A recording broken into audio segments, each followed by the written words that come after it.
when you see the law enforcement, the court system, and everything else being exercised against him, it is something that black folks throughout this nation can relate to with some of our historic, iconic figures. We've seen that happen throughout society. So no matter what race, what ethnicity you may emanate from, we relate to you when you're suffering like that, because we know we have. I told y'all, the Knicks start winning, their fans start talking crazy.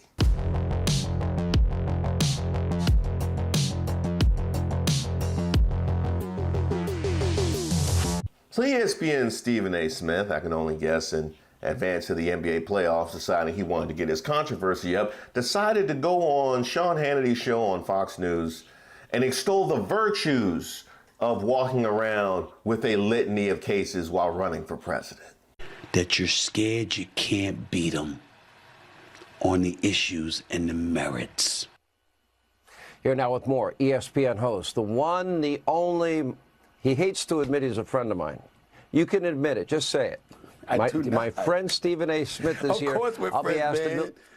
And when I think about Donald Trump, I think about this case in New York. I mean, I'm looking at the Democrats right now. And again, primarily, I have voted Democrat throughout my life, but I'm utterly disgusted with what I'm seeing because it seems to me that they're trying to use the law in the courts. They've clearly politicized this thing with Donald Trump because they can't come up with a strategy to offset the momentum he's clearly gained. In at least 5 polls, he's up. He's up in the polls over Biden, at least 5 polls that I counted. That's the reality of the situation. Despite the counts against them, the indictments against them, being impeached twice and all of this other stuff, he is the presumptive GOP nominee.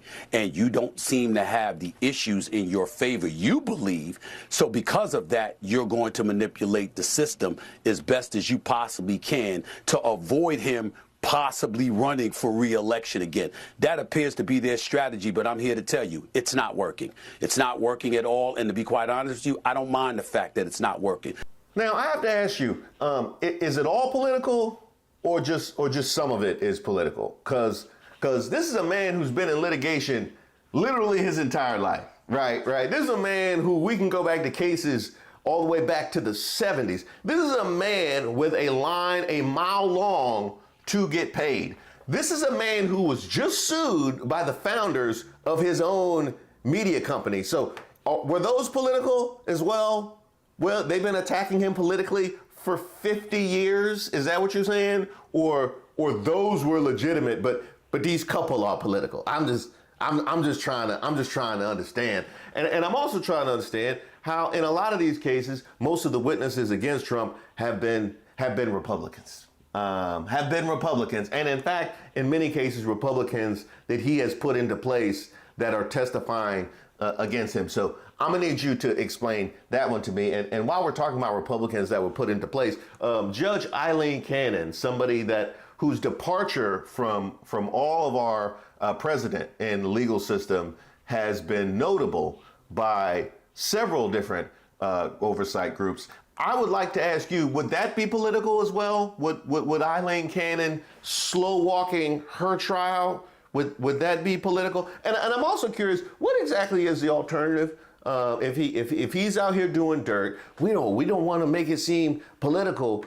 He already thinks he can do whatever he wants. He clearly already thinks he can do whatever he wants. His defense in the document case is literally presidential privilege.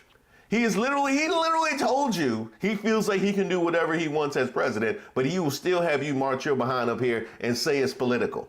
Word. Have you remembered John Edwards? Have you remembered Gary Hart? Have you remembered some of the things that Clinton has gone through? Now we're going to talk about a hush money case that took place while he was running for election in 2016, but he was in office until 2020, and now here you are in 2024, months before another election, and he's the presumptive GOP nominee, and this is what you're trying to do? It's a disgrace. It's weak. It's pathetic. Hey, Roland, you want to take this one?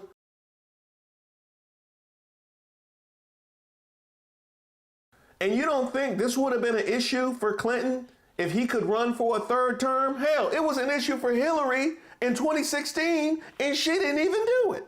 Let me ask you this. We look at polls. Polls are always broken down demographically, and you see this major erosion in the Democratic base for Biden. African Americans, Hispanic Americans, young people, suburban women, for example. I mean, numbers that we've never seen before. In terms of a Democrat. If he doesn't get his base back, which I would argue he's been trying to do, starting with the State of the Union and his jacked up address, he's got no shot. And if Donald Trump can hold on to 5, 10, 15% of the numbers that he has now, he will win the next election. Why is that happening? That's my question. You know, before you answer that, let's take a look at the polls.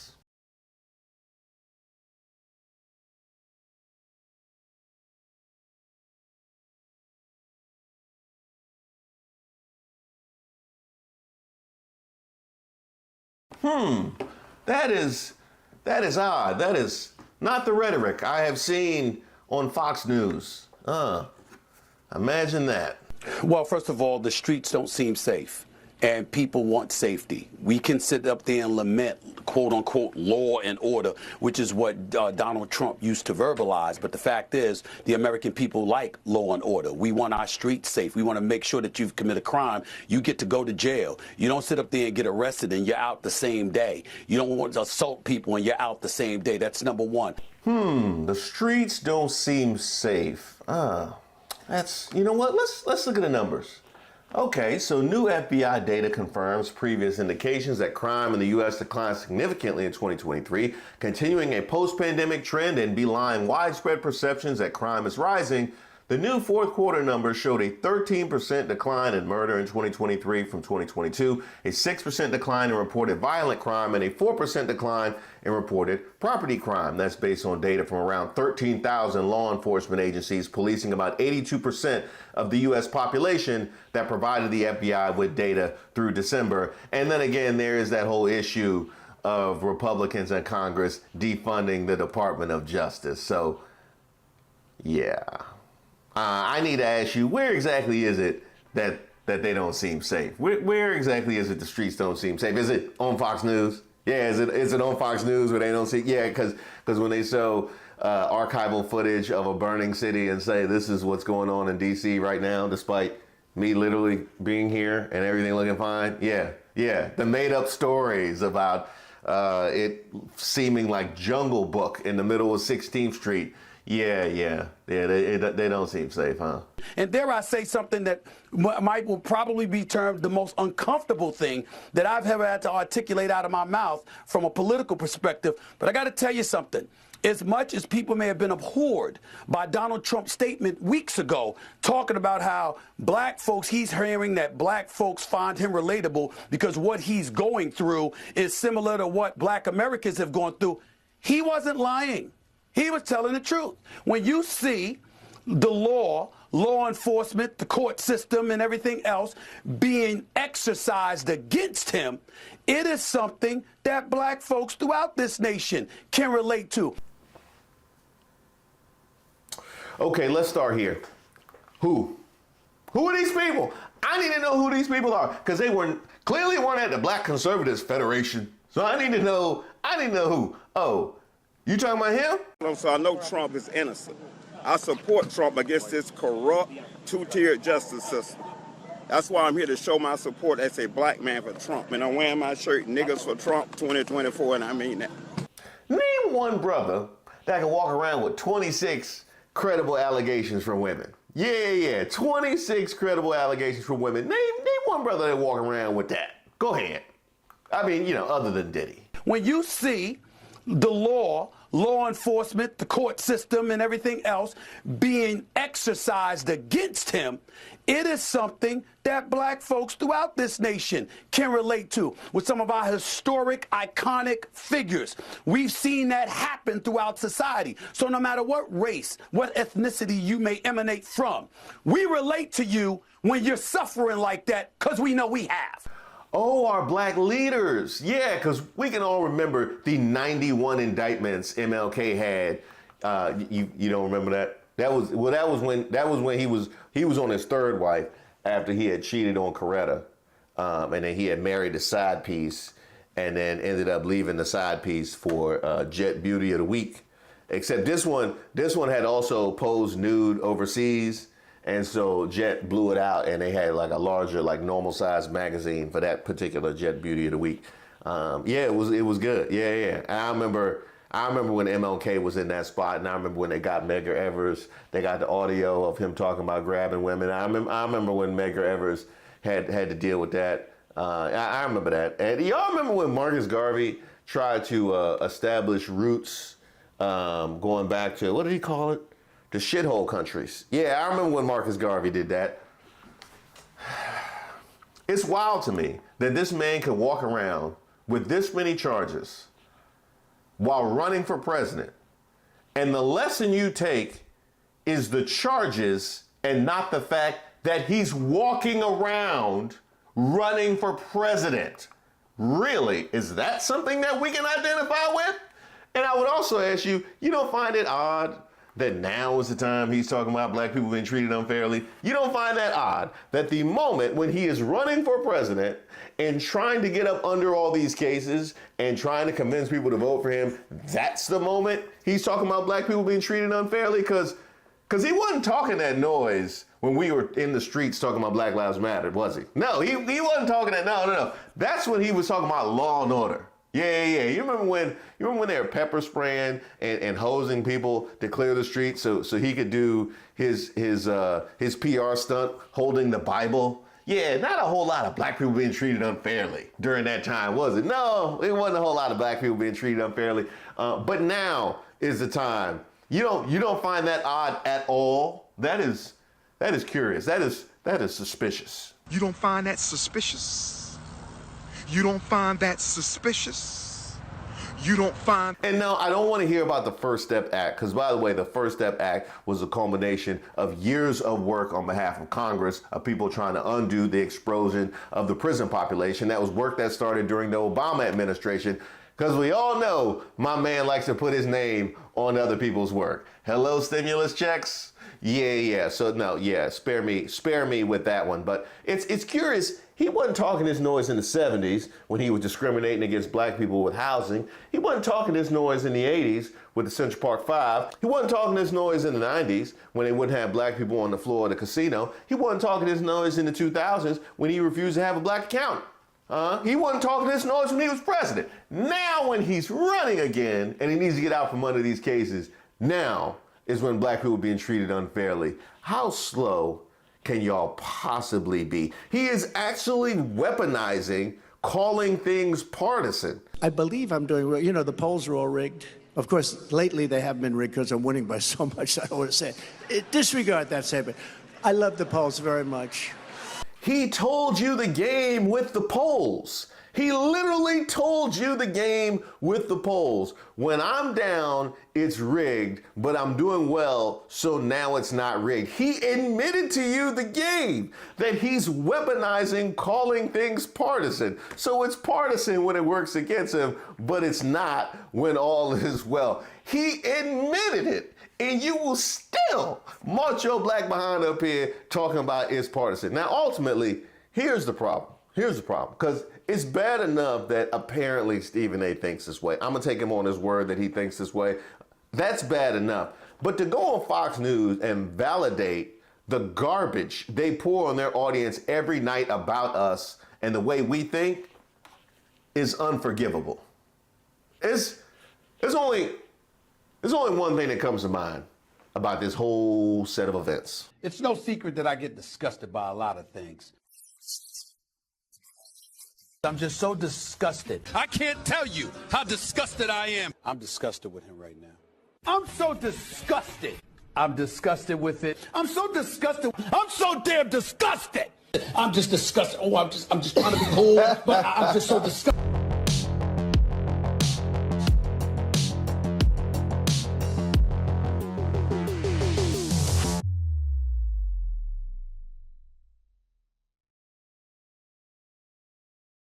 Take it for what it's worth, but that Donald Trump is actually farting in the courtroom and that it's very stinky around him.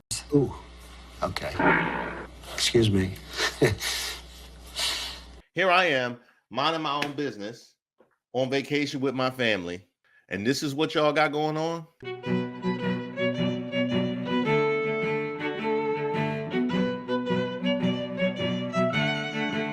as you guys know, I was on vacation. I left for a week, spent some time with my family. And I let you guys know I was leaving, so you guys can be on your best behavior. Returning to the court proceedings as well, Maggie Haberman reports that Donald Trump continued to fall asleep during the proceedings as well. And, what I'm hearing from my sources as well is that, and I'm hearing from credible sources who know what's going on in the courtroom. And what I'm hearing is that, take it for what it's worth, but that Donald Trump is actually farting in the courtroom and that it's very stinky around him. It's a putrid odor in the courtroom, and that Trump's lawyers are like repulsed by the scent and the smell. And I'm not just saying that to be like, oh, funny. I'm actually, we have good sources there. And I'm hearing it from actual credible people that as he's kind of falling asleep, he is actually passing gas, and that his lawyers are really struggling with the smell.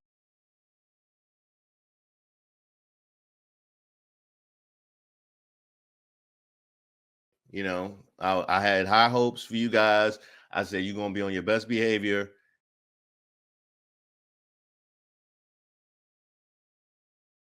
And that was the plan.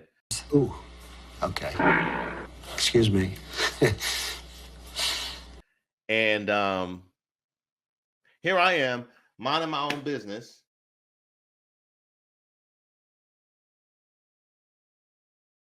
On vacation with my family. And this is what y'all got going on? This is really what y'all doing. When I go on vacation, this is what y'all doing. This is what y'all doing. Got the hashtag Trump smells like ass trending for the whole week.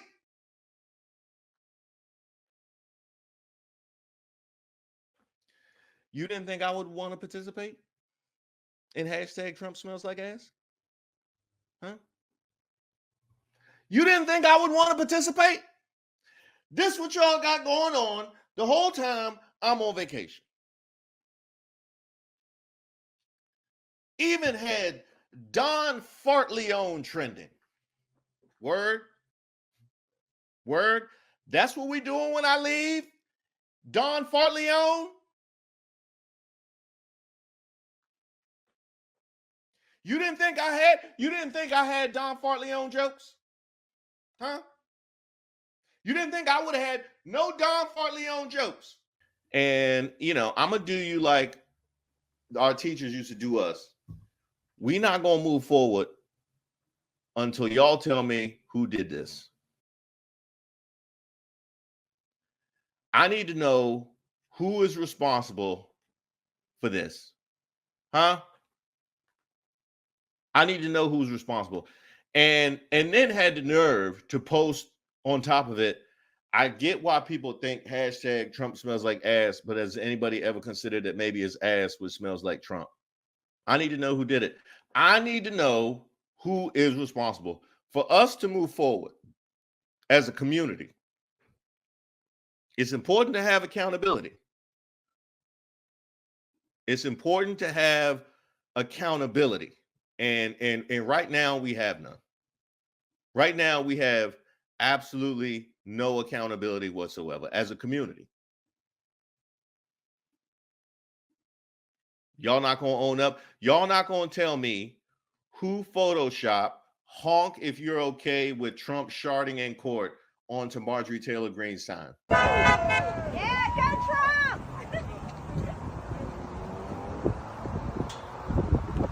Y'all not going to say who did it? Y'all not going to say who did it? Huh? Everybody raise your hands all at once. Huh? Nobody going to own up to honk if you're okay with Trump sharding in court. Nobody going to own up to that? Huh? Okay. That's fine. Maybe we won't find the person responsible for that. But I demand to find the person responsible for this.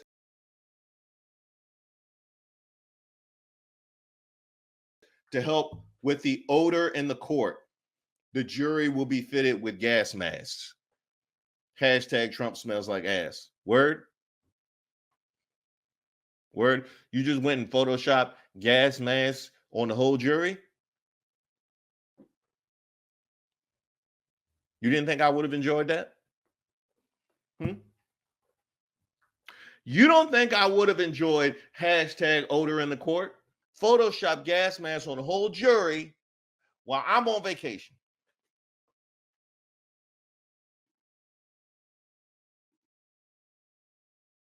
Childish. Somebody gonna claim this?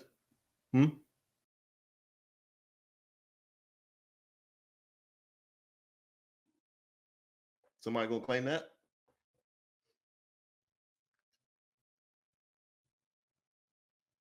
Nobody gonna claim it? Huh? Is it AI? AI just made Trump farting all by himself. AI just made it all by himself, huh? Is AI? Is that what it is? I thought we were cool. I started this channel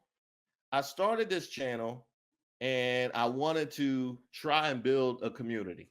You know, I wanted to try and build a community. I thought we were cool. And then I leave for a week and y'all got hashtag Trump smells like ass and odor in the court trending for the whole week. Normally somebody has to die to trend all week. OJ was knocked off the trends in 24 hours. Less than.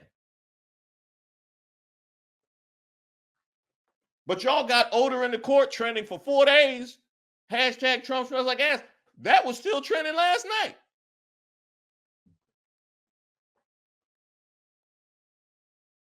I almost didn't post the Stephen A. Smith video, which we'll get to. I almost didn't post the Stephen A. Smith video because I said, this is clearly odor in the court, clearly has a chokehold on my people. Clearly, they are not past odor in the court. I think I need to address that. I almost didn't post Stephen A. Smith because I felt like I needed to address odor in the court. So today we're here in a bipartisan fashion to show leadership in an effort to end this senseless violence. It can be ended. So today we're here in a bipartisan fashion to show leadership in an effort to end this senseless violence. Y'all wild, man. Y'all wild. That's all I gotta say. Y'all are wild. Yes, Cornella, I do. Really? You guess I need to clear the air?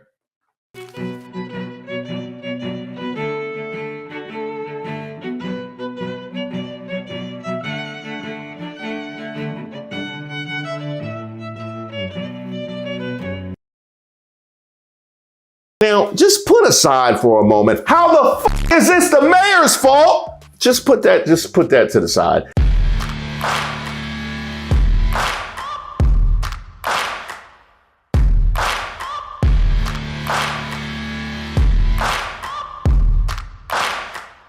Welcome to Racist of the Week, where we expose the stupidity and hypocrisy of discrimination in hopes we can build a more perfect union. And also laugh. As usual, I would like to thank today's sponsor, Racism. And don't forget to like and subscribe to the page and definitely leave me any possible suggestions for nominees in the comments. Our first nominee, Phil Lyman.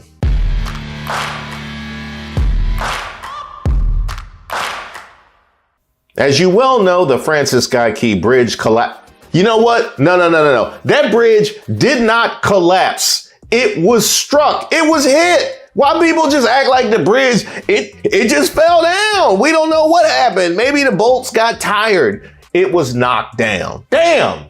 That's like saying the Taco Bell collapsed after the car doing donuts in the parking lot lost control and plowed into the dining room. Anyway, a cargo ship reportedly lost control and rammed into a support structure for the bridge, bringing it down Tuesday morning. Now, for non-racists, this was a time for prayers and reflection. But for racists, it was time to blame DEI. Utah Republican lawmaker and gubernatorial candidate Phil Lyman posted this. This is what happens when you have governors who prioritize diversity over the well-being and security of citizens while quote tweeting a post from something called the Young Conservatives Federation, reading, "Let's meet the commissioner for the Port of Baltimore, starting with Corinthia A. Barber. She knows nothing about ports, but she is a diversity, equity, inclusion, and belonging auditor and consultant." Actually, you know what? Let's add them too. Second nominee for Racist of the Week, the Young Conservatives Federation.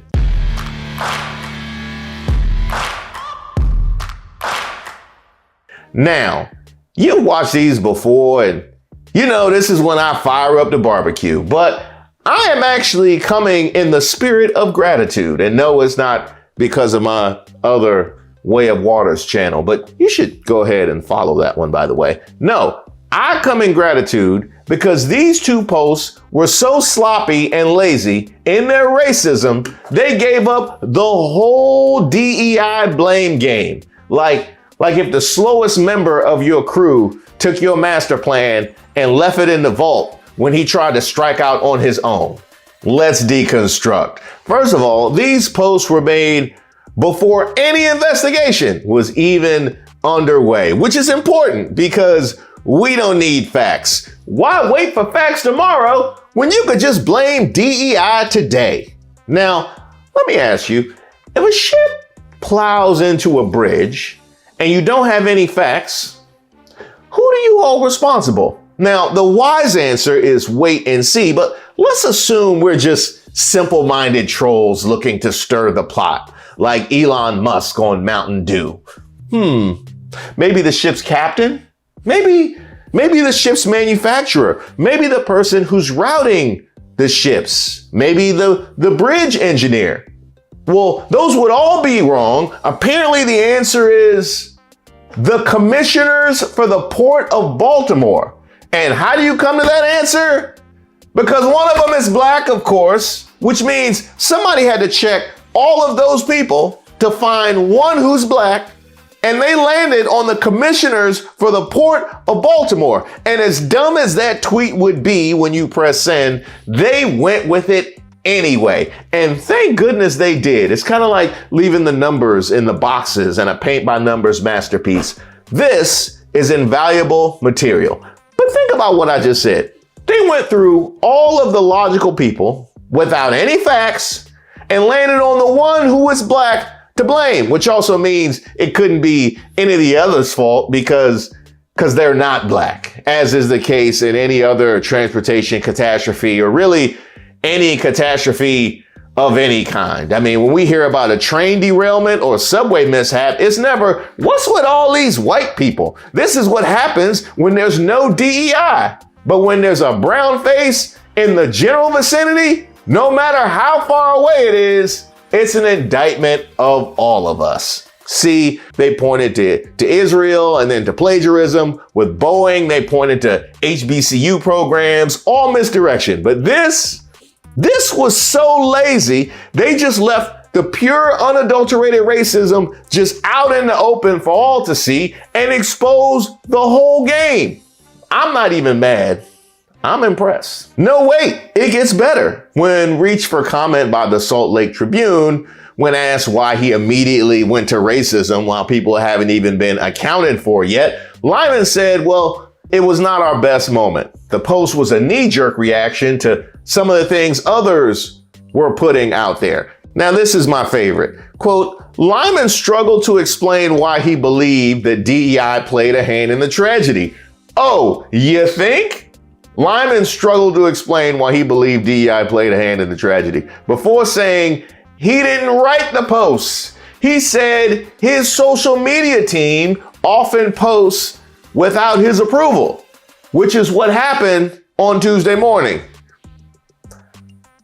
So what you're saying is, even though I've railed against DEI in the past, this time it wasn't me being racist. This was something racist my team wrote because they thought it fit my brand and the tone of content that we see online. Mwah. it's beautiful. It's beautiful. I may be racist, but my team is racist too. And so are all these other idiots online posting the same stuff. You know what? When you're right, Phil. And Phil, you are right. Like this doozy from a Twitter account with almost 300,000 followers who posted, quote, "This is Baltimore's DEI mayor commenting on the collapsed Francis Scott Key Bridge. It's going to get so much worse. Prepare accordingly." Now, just put aside for a moment, how the f is this the mayor's fault? Just put that to the side and ask yourself, how are mayors chosen?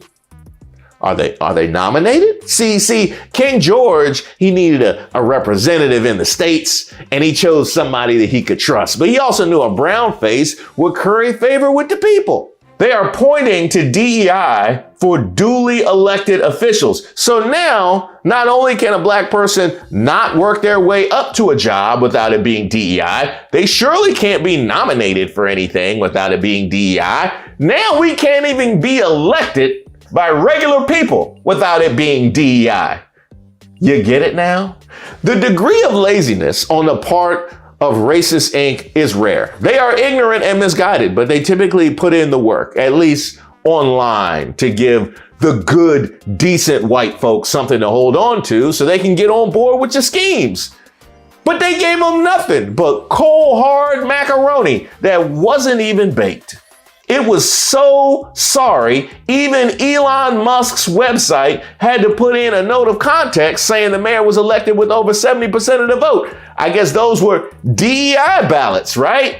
You know how wrong you gotta be for Elon Musk's website to have to clean it up? But that's where we are, teaching an account with 270,000 followers how elections work after he posts about one. You know what? Anonymous Cornball, you can get a nomination too. Our third nominee for the Racist of the Week, this Anonymous Cornball.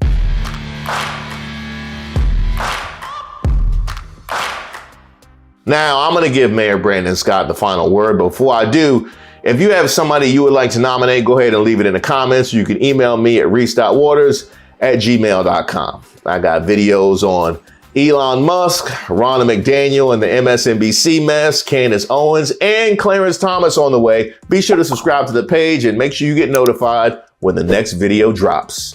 Brandon, you got it. I know, and we all know, and you know very well, that black men and young black men in particular have been the boogeyman for those who are racist and think that only straight, wealthy white men should have a say in anything. We've been the boogeyman from them since the first day they brought us to this country. And what they mean by DEI, in my opinion, is duly elected incumbent. We know what they want to say, but they don't have the courage to say the N-word. And the fact that I don't believe in their untruthful and wrong ideology, and I am very proud of my heritage and who I am and where I come from, scares them, because me being at my position means that their way of thinking, their way of life of being comfortable and suffering, and while everyone else suffers, is going to be at risk, and they should be afraid, because that's my purpose in life.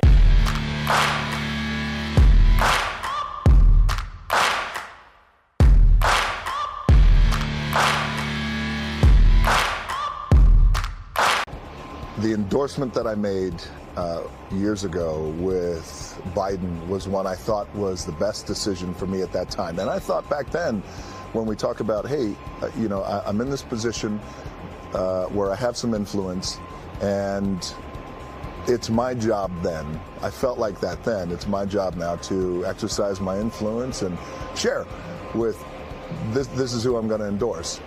Am I going to do that again this year? That answer is no. He ain't really saying nothing.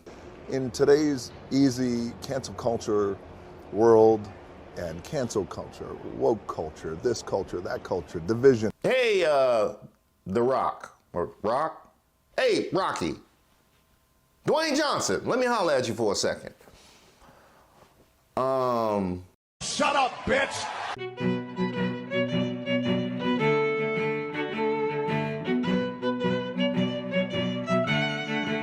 Now, it all started when Dwayne "The Rock" Johnson sat down for an interview with Will Cain of Fox News and said that he wouldn't be publicly endorsing any political candidate ahead of the 2024 election.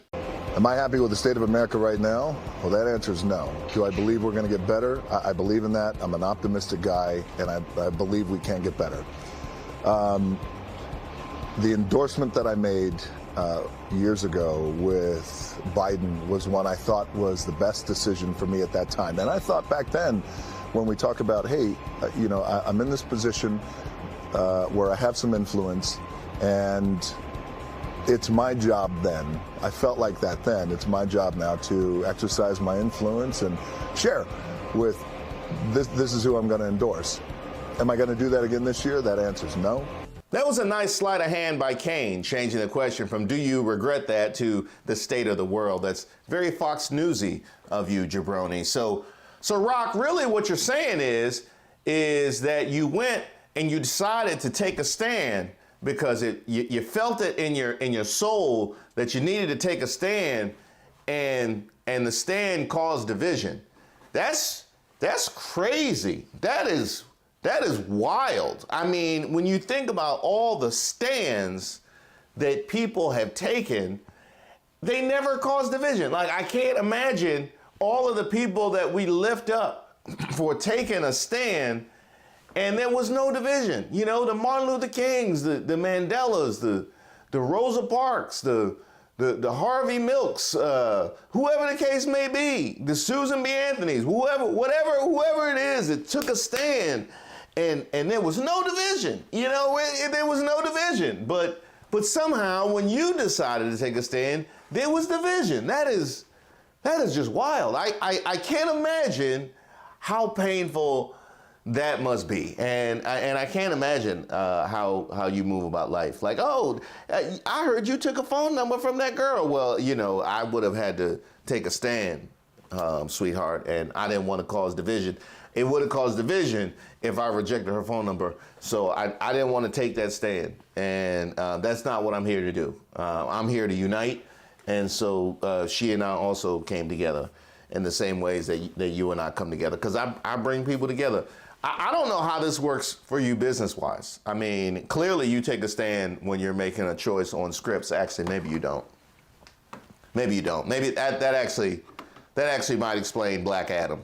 Now I totally get it, because you didn't want to take a stand and cause division by throwing that script in the trash can. So you just decided, I'm going to go ahead and do it, and I will unite the people. Now, one thing I will say about this, okay?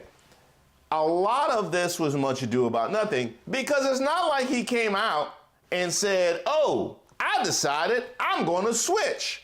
4 years ago, I endorsed Joe Biden, and this time around, I'm going to endorse Donald Trump. It was nothing like that. He just decided he wasn't going to make his endorsement public. And all of the hysteria about this, it kind of reminds me of a Dave Chappelle joke. Stop worshiping celebrities so much. Just don't listen, pay attention.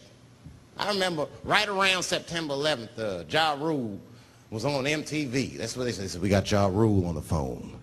Let's see what Ja's thoughts are on this tragedy. Who gives a fuck what Ja Rule thinks at a time like this, nigga? This is ridiculous. I don't want to dance. I'm scared to death. I want some answers that Ja Rule might not have right now. You think when bad shit happens to me, I'll be in the crib like, oh my God, this is terrible. Could somebody please find Ja Rule, get hold of this motherfucker so I can make sense of all this? Where is Ja? Who do you endorse for this election? It doesn't matter what his name is. Why do we care about who The Rock endorses? Did I know that The Rock had endorsed Joe Biden in 2020? No. I probably saw it at some point. I totally forgot because it wasn't significant. Why do we put so much importance and significance on any of this? I mean, I will say this. It is funny how rarely Trump can actually get a good celebrity endorsement. I never withhold an endorsement because I'm not that smart, Jesse. I'm endorsing President Trump 100%. Man, if you told me in 1997 that half of Lois and Clark would go out like this, I wouldn't have cared then either. But other than laughing at the state of Trump's celebrity caravan, it's ultimately not important. Like, what would be more important is if, the guy who who was your vice president last time you were president, didn't endorse you. Oh, that's right. He's not endorsing Trump. Well, surely that would be much bigger news. I mean, especially on the right.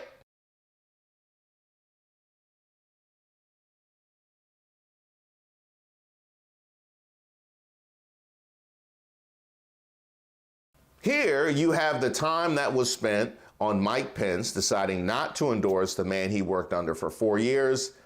4 minutes. 4 minutes on Fox News. That is a minute for every year of service. If he only would have stood up and did the right thing, they would have gave him 5 minutes at least. By the way, he also decided to run against him in the Republican primary. I know you forgot that because it was a blink and you're gone moment. But he was in the race. Then when he left the race, still refused to endorse Donald Trump. So you tell me what is more significant, that The Rock is not endorsing anybody, or Mike Pence, your former vice president, will not endorse Donald Trump. You tell me. I don't know if he's faithful. I mean, his wife said he's unfaithful. His kids said he's unfaithful. But the guy across the street, the neighbor, says he's not really sure. So I can't really figure out which way to go. I don't know if the schools are good in that neighborhood. I mean, the people that live in that neighborhood said the schools are good, but Rowdy Roddy Piper said he's not sure. So could go either way. I mean, I don't know which weight to put on what. What time is the bus coming? Well, the people say the bus coming at 7:30, but Stone Cold Steve Austin said he has no idea. So who can you trust? Who cares what the former vice president won't endorse when you can blow out a wrestler also not endorsing? And this was all over Fox News on the homepage, and X had it trending for multiple days. And, you know, it kind of reminds me of my body in my 20s. It just accepts nothing but garbage. Like, you get to a point where you just run on garbage. You try and feed it something good. You try and feed it some vegetables. You try and feed it some actual legitimate information like Mike Pence, and it doesn't know what to do with it. Like, it doesn't know what to do with good information. If it's not some random misinformation, if it's not some deflection, if it's not an offensive meme, X and Fox News, it breaks the system. Okay, those are the things it thrives on. Give me rap snacks or nothing. Oh, what's that? He had more to say? Okay, let's go ahead. And as you and I have talked about, if you ask me a direct question, I'm always going to give you a direct answer, whatever it is. And that's important to me. And authenticity, we hear that word a lot, but that's important to me. And I feel like, and I mean, we could go down the well here, but in today's easy cancel culture world, and cancel culture, woke culture, this culture, that culture, division, etc., that really bugs me. Why? Why, Rock? You was doing good. You was doing good, and then you had to go and throw him the cancel culture and the woke culture. I thought we weren't saying nothing. I thought that was the whole point. We weren't saying nothing. You should have knew your role and shut your mouth. Here's my question. What's woke culture? Go ahead. What is woke culture? Go ahead and answer the question. Not a single person that was watching that on Fox can define woke culture. How do you define wokeness? Wokeness is the destruction of normalcy and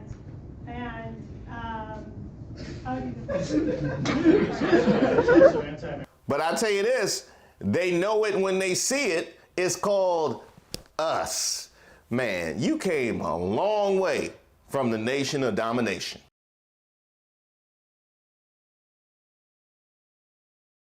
Ron Simmons would be so ashamed. But you know what? Maybe you just didn't want to create division. Maybe that's it. You didn't want to create division. So you said, you know what? I'm just going to toss out the right-wing talking points, you know, because I don't want to take a stand. I don't want to create no division. So I'm just going to say what it is that they want me to say that would make their viewers feel good to bring the people together. Was that it? By the way, as for your cancel culture, we have some good news. Is that a Budweiser hat? Like, wasn't it? It was a year ago, right, that you famously posted that video of I think you were shooting some Bud Light cans after the Dylan Mulvaney controversy. So you've lightened up on Bud Light. This is a cool hat. I don't know, man. That is just man. We got I didn't know what hat I was wearing. We got bigger targets.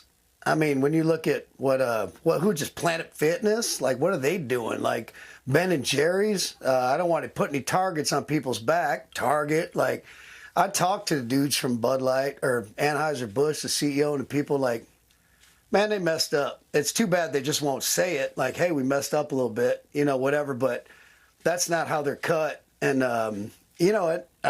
I got my answer, and I don't want to hurt people's jobs and stuff like that when they don't have any dog in the fight. But there's a whole lot more companies we should be going after for sure. Well, apparently, cancel culture is canceled. Hello. Yeah, I had a message for Joe Biden. Apparently, you can get a Kid Rock endorsement for the low price of a mesh hat. Oh, yeah. Yeah, I didn't think so. I was just letting you know. Oh, wait, what's that? He could stick the Rudy Poo up his candy ass.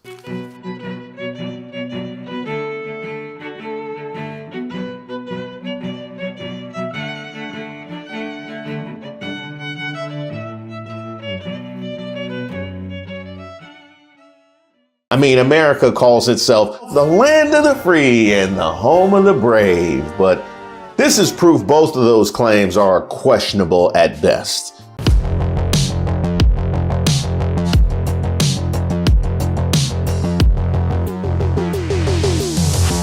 Hi, I'm Reese Waters, and I'm troubled.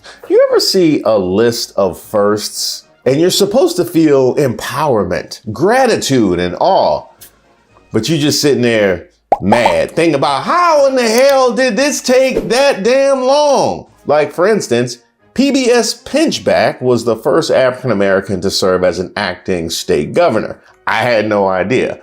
A publisher and state senator, Pinchback became lieutenant governor of Louisiana, of all places, in 1871 and served as governor for 36 days from December 9th, 1872 to January 13th, 1873, while the sitting governor faced impeachment proceedings. Incredible, right?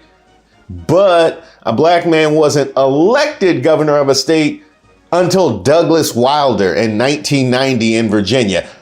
So y'all knew the state wouldn't fall apart with a black man at the helm, but waited another 100 years to elect one anyway? What type of...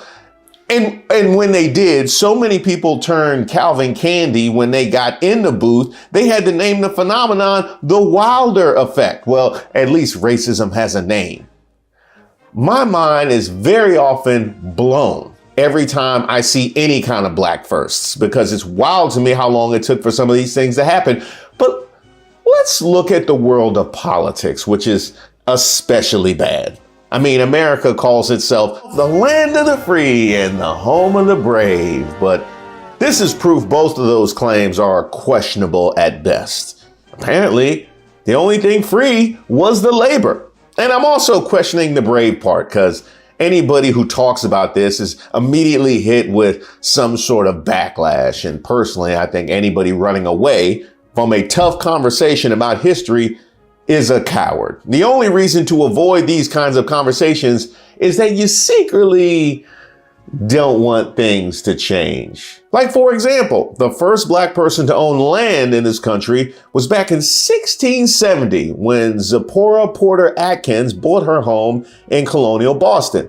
Black people first arrived in 1619 and were forced to indentured servitude before outright slavery became the norm. Miss Porter Atkins defied all the odds, being a free black woman and a homeowner. It took 51 years for that to happen, so think of that when you pay your mortgage tomorrow. Now, I already mentioned Douglas Wilder at the outset, our first elected black governor, and a bit more about the Wilder effect, which is the theory that proposes that some white voters who intend to vote for the white candidate will tell pollsters they're undecided or likely to vote for the non-white candidate for fear of looking like a racist, which might explain some of these late firsts. Robert C. Weaver became the nation's first African-American cabinet member when President Lyndon B. Johnson appointed him Secretary of Housing and Urban Development back in 1966. We really didn't have a black cabinet member until 1966, the year the Batman TV show with Adam West premiered, and even there we didn't get a black Catwoman until the third season. Quick question. Who is the current Secretary of Housing and Urban Development? Exactly. Any president prior to Johnson could have just thrown Black America a bone and nobody would have even noticed. Well, it's not entirely true. Racists would have noticed, but the point being, it wouldn't have affected Americans' day-to-day living one iota and would have been politically beneficial, aside from the people who would hold it against you for nominating a black person for a position they have no knowledge or understanding of. I think we found the answer. We got to fight for everything in this country. 1977, Patricia Roberts Harris became the first African-American woman to hold a cabinet position. On top of that, she was also the first African-American woman to serve as a U.S. ambassador. That is 2 firsts from the same person in the 70s. Impressive, but greatly overdue. Shirley Chisholm became the first black congresswoman in 1969. She once said, if they don't give you a seat at the table, bring a folding chair. And you can see why she said that, because she'd still be standing if she hadn't. Here in D.C., Sharon Pratt Kelly became the first African-American woman to serve as a mayor of a major American city in 1991. And it took another mayor getting arrested for smoking crack for that to happen. Shout out to the mayor for life, Marion Barry. She did get the job done, so I'm not putting an asterisk on her accomplishment. Besides, in those days, it was a Herculean task to go after the mayor's spot when Barry was holding it down. I'm giving Sharon Pratt Kelly her flowers. Carol Moseley Braun became the first African-American woman to be elected to the U.S. Senate 2 years later in 1992. The same year Criss Cross dropped Jump. Now, for the record, black women have been here since the very beginning. It took this country that long to elect a black woman, and it happened in the year the 2 kids had people wearing their pants backwards. Seems fitting. We all know in 2008, America got its first African-American president, Barack Obama. We are one people, all of us pledging allegiance to the Stars and Stripes, all of us defending the United States of America. And if you were around back then, you know how big of a deal it was. Most people didn't think they'd ever see it in their lifetime. Myself included. At least until John McCain picked Sarah Palin as a running mate. And God bless her inept soul for accidentally helping this milestone happen. The great Maya Angelou became the first black woman to appear on U.S. currency when her image was placed on a quarter. In 2022, really, America? For the record, black women have been here since the beginning. I said that. Shout out to the life and legacy of Maya Angelou, though. It took a long time for this one, but still, you rise. Andrew Jackson actually killed people, and he's been on the 20 forever. They need to quit playing and print those Harriet Tubman 20s. I need my Tub Dubs. Now, that year, we also got the first black woman sworn into the Supreme Court, Ketanji Brown Jackson. That's right, 2022, post-pandemic. Still, 22 was a big year for overdue history. The members of the House Democratic Caucus unanimously elected Hakeem Jeffries to succeed Nancy Pelosi as their leader, making him the first African-American to lead a party in either chamber of the United States Congress, which means the entire country elected a black man to lead them before either chamber in either party elected a black man to lead them. I think I've made my point clearly. We're still experiencing too many black firsts for a country that was first permanently settled in 1608, the first black people arriving shortly thereafter. Now, it's shameful it took so long for these things to happen, given the country's history of indentured servitude, then slavery, then black codes, then Jim Crow, and now Maga. It's clear why racial progress has moved slower than molasses. But on the bright side, I am happy these things are finally happening. Still, it's natural to wonder, what took y'all so long? If you have anything that troubles you, you could throw them in the comments. I'll consider them as a future topic in this particular series. And don't forget to like the video and subscribe to the page for future editions.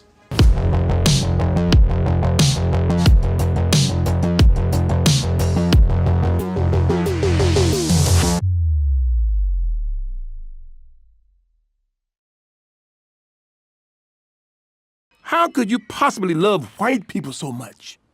It's easy. Have you ever looked at them?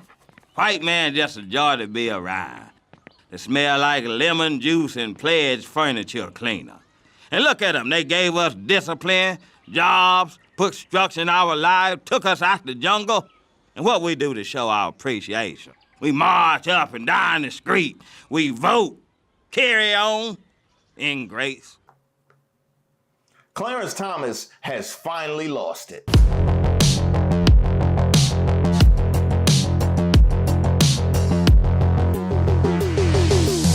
Hi, I'm Reese Waters, and I'm troubled. Justice Uncle Clarence Thomas actually fixed his face to criticize the landmark Brown v. Board of Education decision for enabling the court to limit racist redistricting. The Supreme Court's 6-3 ruling in Alexander v. South Carolina NAACP has severely undermined efforts to combat racial gerrymandering. Justice Samuel Alito's opinion for the conservative majority dismantles precedents that protected against racist redistricting, giving state legislatures broad new powers to segregate districts by race. However, Clarence Thomas found Alito's opinion insufficient. I believe he said not anti-black enough. In his solo concurrence, Thomas called for overturning all precedents restricting gerrymandering, including those establishing one person, one vote.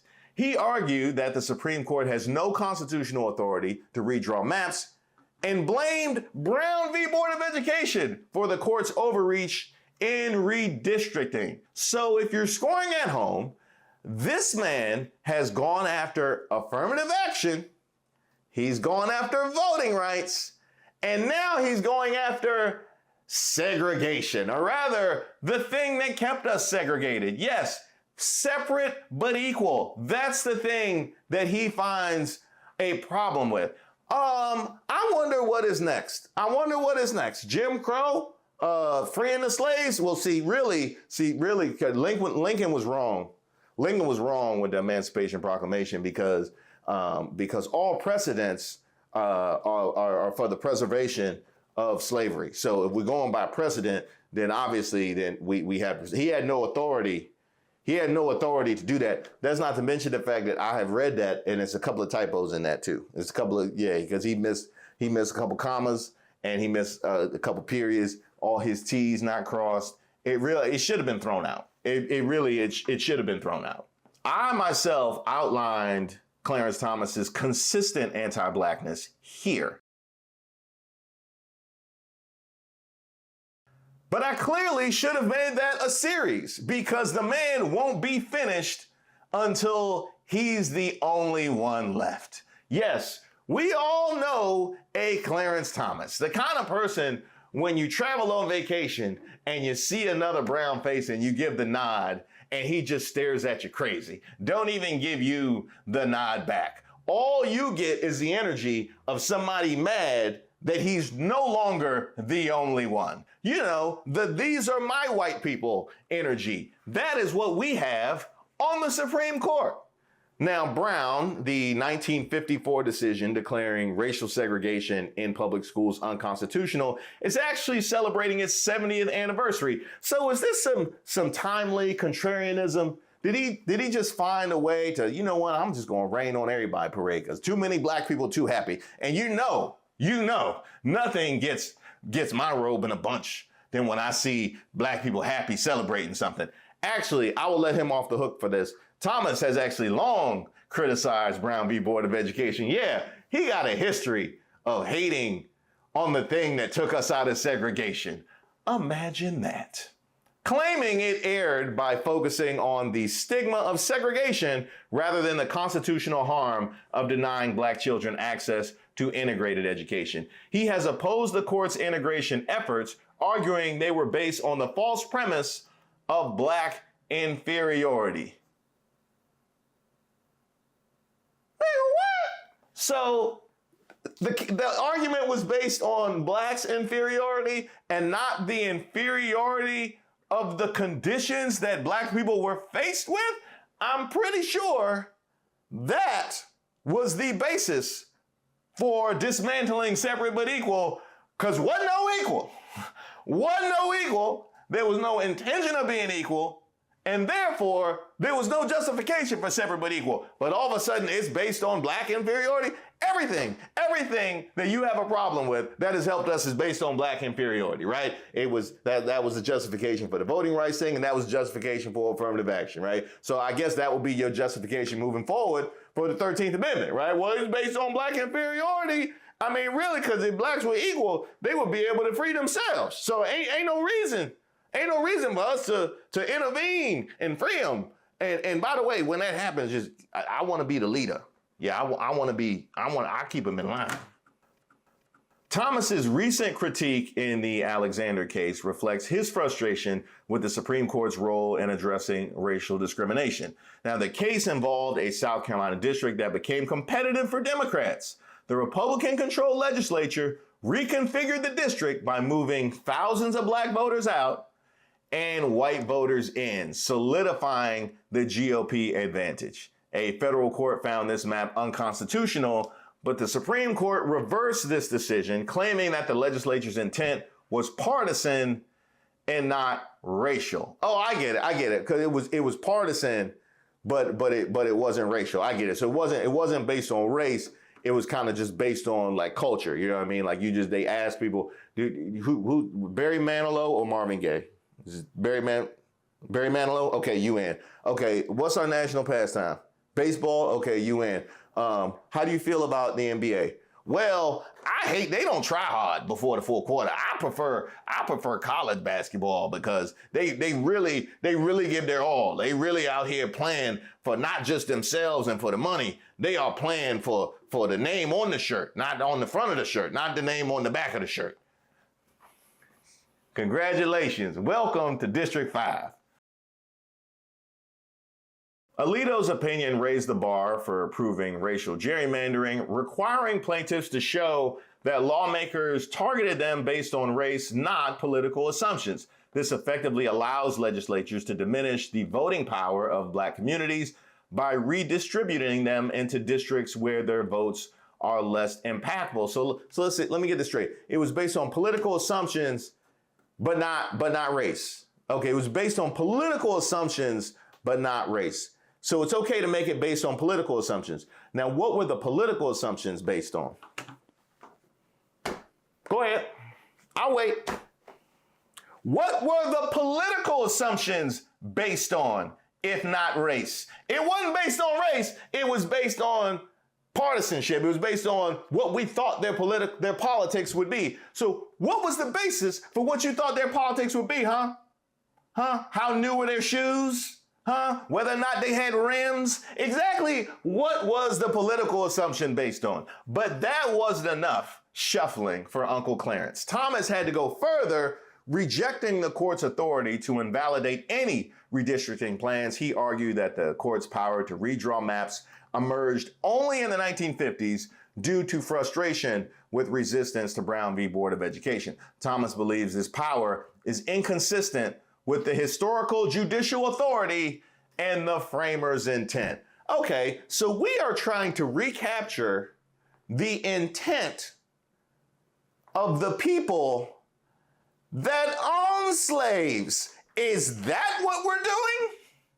Is that what we're doing in 2024? We want to recapture the intention of people. With regards to race, we want to recapture the intention of people that own slaves.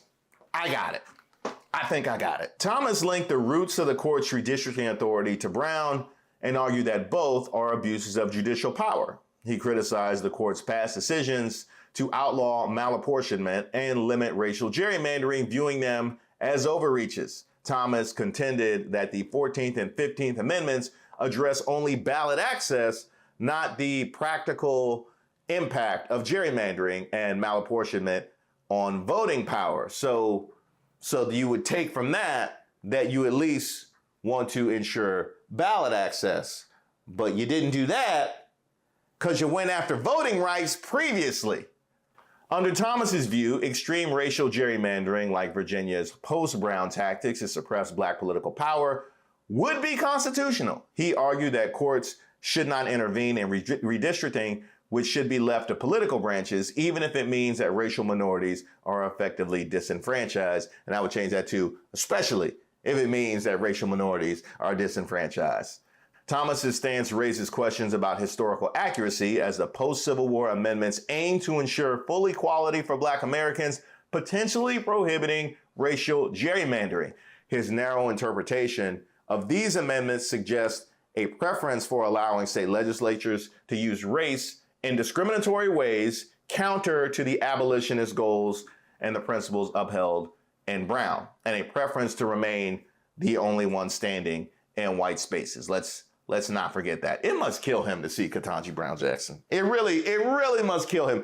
Every time she comes around, he got to react like the dude in that Key and Peele sketch that was the only dude in the improv troupe. Now I know how we can get rid of Clarence Thomas. We got to pack the court, but pack it with Black people. You just keep a bunch of Black people around, Black people protesting, Black people AIDS, Black people just Black people all around. That's how you get him out of there. That is no doubt how you get him out of there. Now, I would like to end with this.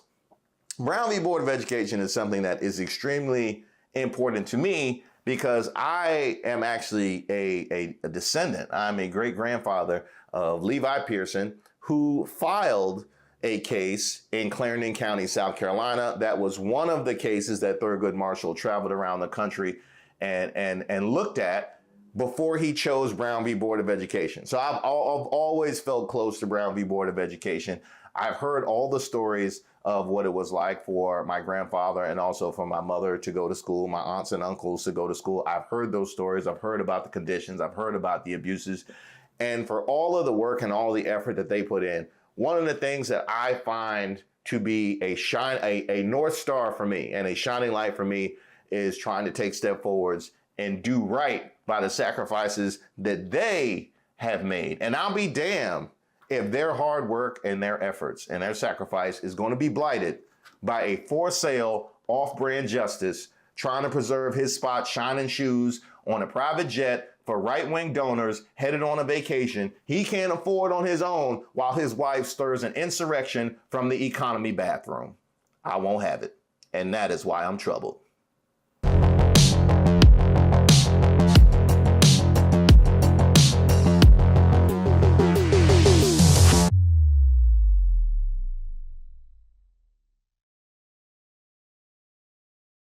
During Jim Crow, the Black family was together. That's right. During Jim Crow, more Black people voted conservatively. That's crazy.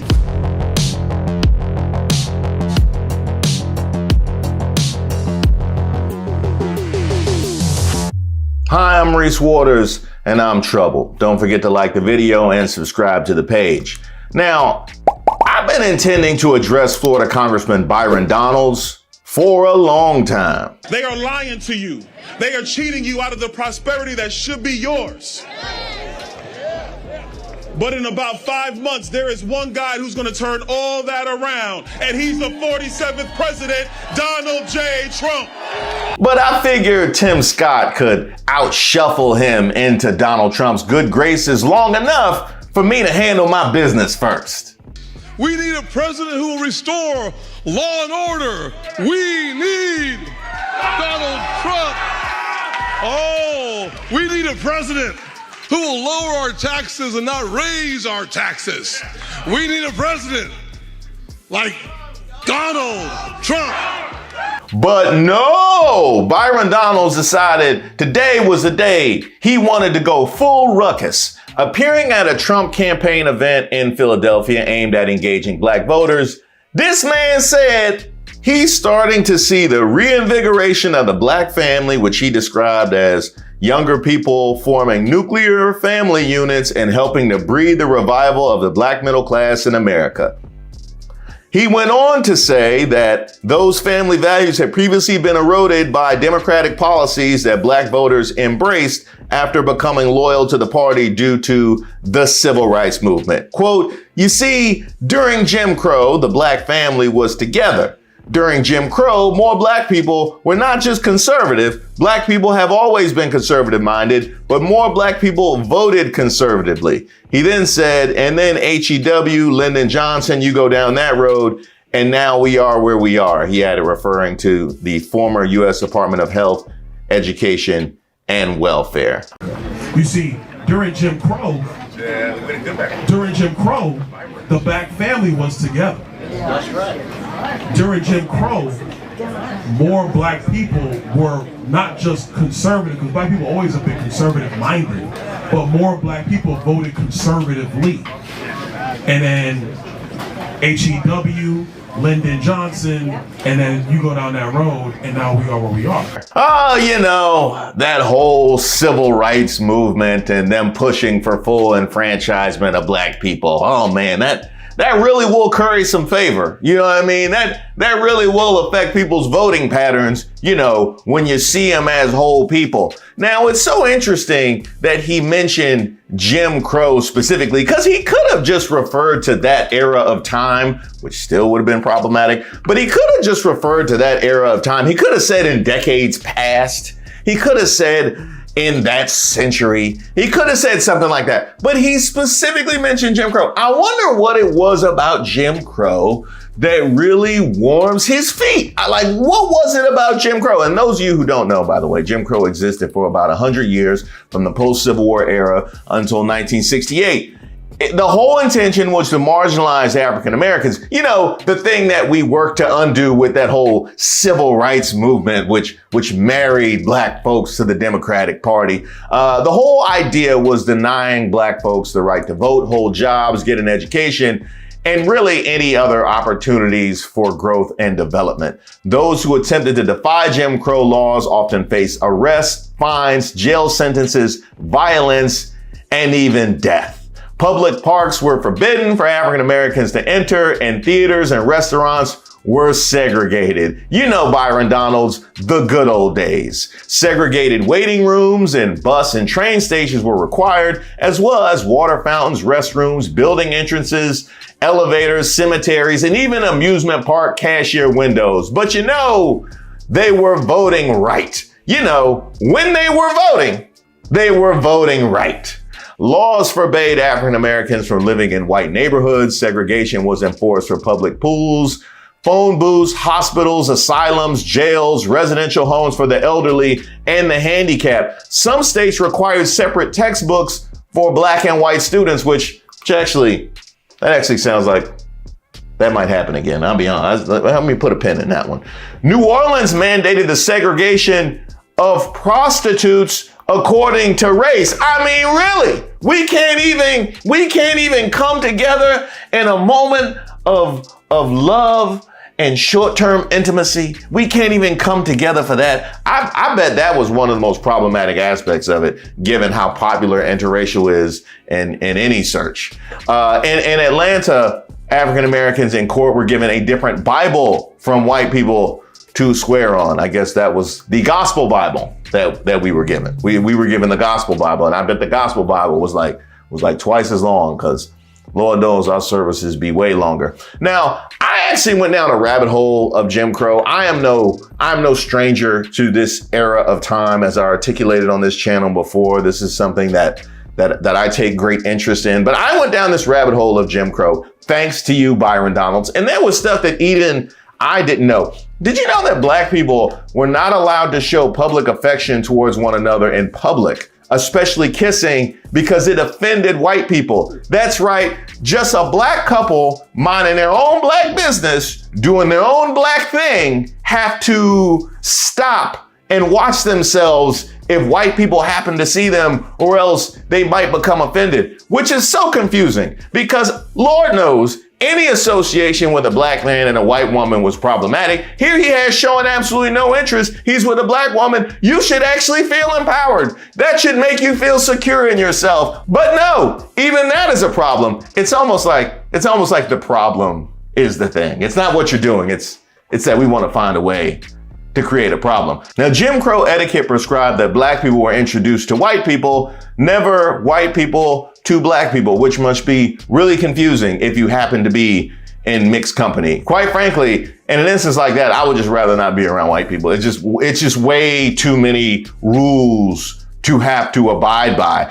Now, white people, of course, didn't have to use courtesy titles of respect when referring to black people like Mr., Mrs., Sir, or Ma'am, but instead black people were called by their first names, but black people yet had to use courtesy titles when referring to white people, and we're not allowed to call them by their first names. You can never assert or intimate that a white person is lying, and if there's a more abused rule of etiquette during the Jim Crow era, it was this one. So basically, whatever the white person says goes. And we saw that be deeply, deeply problematic when it comes to our criminal justice system. You can never lay claim to or overly demonstrate superior knowledge or intelligence of a white person. And I can't imagine some of the folks we got walking around today and not being able to call them out on their ignorance. In fact, that is probably what empowers them right now. I could think of a great number of people whose rise is purely because of the fact that nobody has checked them on their lack of knowledge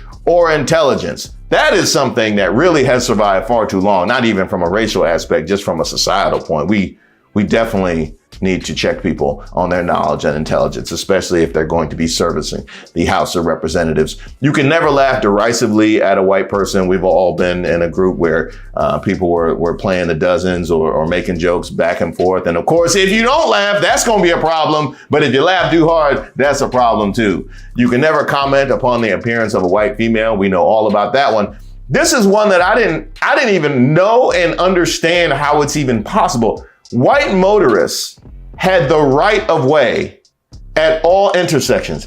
I mean, the level of racism, you are willing to endanger the public safety in order to preserve the subjugation of black people. So I am supposed to look around at the race of all of the other people that are driving to make sure that I give white people the right of way. That's crazy. Now, Minority Leader and future House Speaker, is he House Speaker yet? No? Okay, we're waiting for Marjorie Taylor Greene to chase another couple Republicans off. She's almost there though. She's really done a great job. Okay, future House Speaker Hakeem Jeffries, like me, took great exception. Mr. Speaker, it has come to my attention that a so-called leader has made the factually inaccurate statement that black folks were better off during Jim Crow. That's an outlandish, outrageous, and out-of-pocket observation. We were not better off when a young boy named Emmett Till could be brutally murdered without consequence because of Jim Crow. We were not better off when black women could be sexually assaulted without consequence because of Jim Crow. We were not better off when people could be systematically lynched without consequence because of Jim Crow. We were not better off when children could be denied a high-quality education without consequence because of Jim Crow. We were not better off when people could be denied the right to vote without consequence because of Jim Crow. How dare you make such an ignorant observation? You better check yourself before you wreck yourself. Now, you know a man is serious when he quotes Rex in effect. That was well done by Hakeem Jeffries. I would actually say he raised the roof. That was the bomb. That was the bomb, what he gave me right there. No, hugely significant and important points that he presented about the ramifications of running afoul of all those things I just laid down during Jim Crow. That was the reality. Now, I'm still going to give Byron Donalds the full Reese Waters treatment because he deserves it. Let's agree on something. I am, obviously one of the better communicators in the Republican Party. I know how to put words together. I do it very, very often. So I'm not going to say something that I do not agree with. What America is seeing right now, especially Black America, is the gaslighting that unfortunately does happen in politics, where you take my comments and you want to weave your own political viewpoint into what I said. What I said is very clear. You see, during Jim Crow, the Black family was together. That's right. During Jim Crow, more Black people were not just conservative, because Black people always have been conservative-minded, but more Black people voted conservatively. And then HEW, Lyndon Johnson, and then you go down that road, and now we are where we are. So look out for that coming soon, but here's why I'm troubled. It was bad enough to have to deal with Make America Great Again. Yeah, that's right. Who doesn't want to harken back to the glory days of America's history where black people were disenfranchised? That was bad enough, but you also see a rolling back of rules and laws and of society's fabric. You've seen Clarence Thomas on the Supreme Court gut the Voting Rights Act. You just saw him attack Brown versus the Board of Education, something I never thought would happen. I think of that as one of the greatest days in this country's history. And here we are in 2024 and it's being attacked. And here you have somebody hearkening back to Jim Crow. But what makes it all the more problematic is it's us. You have a black man hearkening back to the days of Jim Crow. You have a black man attacking Brown versus the Board of Education. You have a black man gutting the Voting Rights Act, which tells me that there is no line that folks will not cross if they see it as being in their own personal interest. For Byron Donalds to sit up here and hearken back to the glory days of black conservatives, which was Jim Crow, a period of time in which not only could he not serve in Congress, but his own family would be a crime, is outrageous. The complete lack of self-awareness and the complete lack of peace with the realities of that time versus the realities of the day are insane. And this is somebody who has that level of judgment who is serving in our U.S. Congress. And that is why I'm troubled.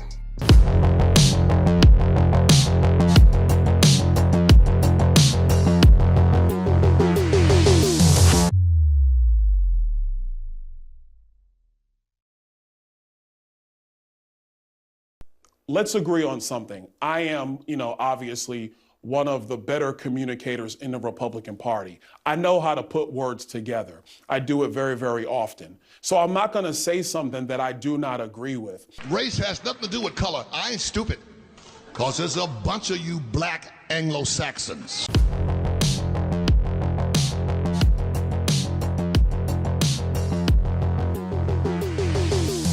Hi, welcome to the show. Don't forget to like the video and subscribe to the page. My name is Reese Waters, and I'm troubled. I mean, y'all heard what Byron Donalds said. You see, during Jim Crow, the black family was together. That's right. During Jim Crow, more black people were not just conservative, because black people always have been conservative minded, but more black people voted conservatively. And then HEW, Lyndon Johnson, and then you go down that road, and now we are where we are. Now, I hit him to the white meat already. The link is in the description. A couple of y'all told me it was even worse than Hakeem Jeffries. Mr. Speaker, it has come to my attention that a so-called leader has made the factually inaccurate statement that black folks were better off during Jim Crow. That's an outlandish, outrageous, and out-of-pocket observation.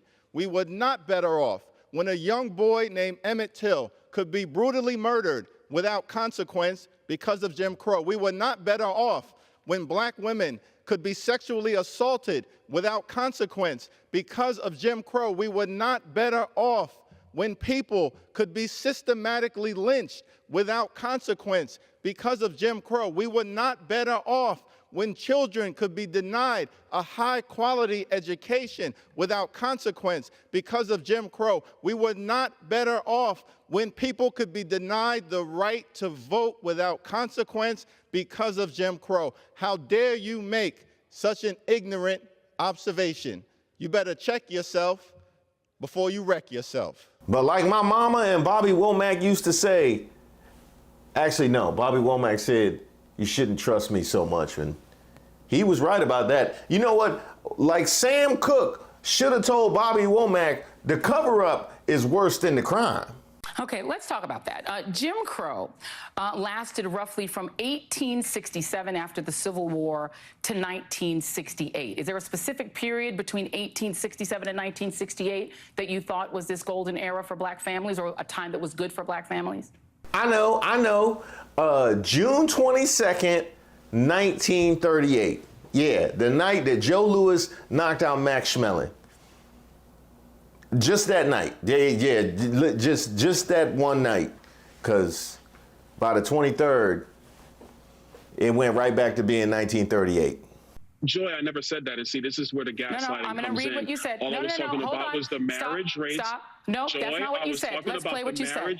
Play what he said. Play what he said. Families. You're saying I said it was the golden era. I never said that. I'm going to play what you said. I said that it was better for black families. I never said that. I play what he said. Play what I said. Play what he said. Okay, so I'm confused. I mean, you didn't use the words golden era, but you intimated that it was a golden era. You intimated that it was a better time for a black family. So I'm trying to understand exactly what your beef is. Were you saying that the black families were together and that was worse? I mean, I missed that second part of the video. Oh my, during Jim Crow, the black families were together. And let me tell you, coming home after a long day's work and having to deal with your whole black family, my goodness, I never could. And that's why I don't. I just want to, just to clarify my questioning of you. Sure. I mean, I understand that this idea that you said it was better, you didn't use the words better. But when you talk about that time period, you're suggesting that because the black family was together, they were better off than they are now. See, this is the problem, Abby. So are you saying that that's not the case? That the black family was not better off when they were, in your words, together? Abby, let me put it to you like this. In the Jim Crow era. Let's agree on something. I am, obviously one of the better communicators in the Republican Party. I know how to put words together. I do it very, very often. Now, here you have a man saying he's one of the better communicators, going on a whole press tour about how his words were misconstrued. And honestly, as sad as it is, it's true. He is one of the better communicators in the Republican Party. We are a nation that just recently heard that Saudi Arabia and Russia will repeat.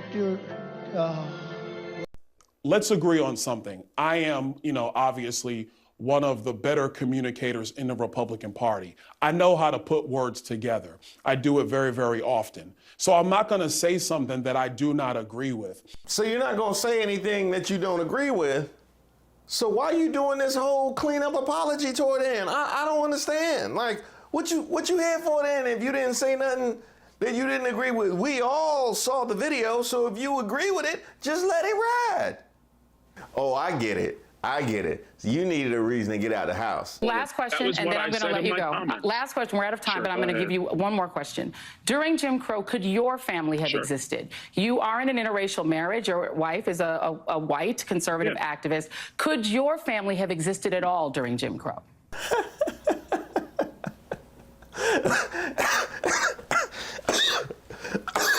Oh, you gonna kill me, Joy Reid. That was good.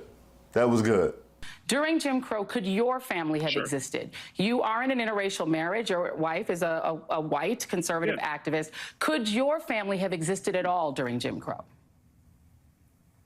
No, it could not, Joy, and we all know that. But that's why I am blessed to live in America today as opposed to America during that time. But we cannot ignore the realities of not having fathers in homes. That is important for Black people today and all people today as we move forward for a better America. We are out of time. What I'm grateful for is that we do not live in the Jim Crow era and that fathers do not face the threat of lynching. I'm very grateful of that. Perhaps don't bring up Jim Crow when you're trying to make that example. Representative Byron Donalds, thank you for being here. Oh, shocking. They brought up fathers in the homes. It must be a black conservative. I tell you, they put that talking point in a hologram and black conservatives just come flocking. Y'all cannot make an appearance without referencing fathers in the home. Now, I addressed this very point in my Black Conservatives piece. I'll put the link in the description. I hope you check that out. But Byron Donalds, where did the fathers go? I'm just curious. Where did all the fathers go? Where did all the black fathers go? It's just a Million Man March traveling around the country and they just never at home? Is that what's going on? Is this some sort of yoga retreat that they all have gone to for the last 50 years? I'm trying to figure out where all the fathers went. I'm trying to figure out, Exactly, Wally. You like to mention fathers in the home. Where did they go? So if we want to talk about the crooked criminal justice system, or if we want to talk about discrimination in the housing market, or discrimination in the job market, the things that make it more difficult for fathers to be in the home and provide for their families, no. We just want to mysteriously talk about fathers in the home. Well, since this was your golden age where you're talking about Jim Crow, were the fathers in the home then? Huh? Because the fathers were able to be just plucked out of the home with no justice whatsoever, no investigation, no value placed on them by the state. That was Jim Crow. You know, the glory days that you speak of, with so many fathers in the home that were secure in their ability to stay there. Is that what you're talking about? And if you're actually going to compare economic policies and public policies between the 45th president and the 46th president, it's without question they were better under the 45th. Well, look, I mean, so if you're going to examine today, hold on, but Abby, if you're going to examine today in America and where we're going as Americans, then you have to have the right set of economic policies and the right set of public policies. I mean, Abby, you've been interrupting me the entire interview. I'm just trying to have a conversation. I'm going to interrupt you on the facts, Congressman. The black unemployment rate was the lowest in American history under Joe Biden just last year. The poverty rate for black people is the lowest under Joe Biden. All right, this man is totally out of material.